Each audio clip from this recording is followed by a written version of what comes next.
Hi there, welcome to the Zapiet Academy. Today I will show you how to export your production reports through Zapiet Pickup and Delivery into a CSV file. Please note, to use this feature you will need to be on a Pro plan or higher with Zapiet Pickup and Delivery. To get started, in your Shopify admin, click Apps.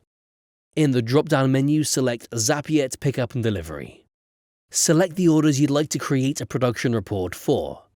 Click Export to CSV and then Production Report. In the pop-up, enter your email address and click Export Production Report.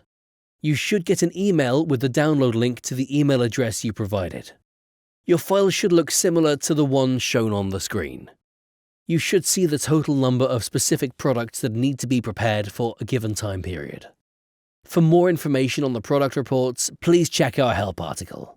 If you have any questions, please reach us at support@zapiet.com and we'll be happy to help.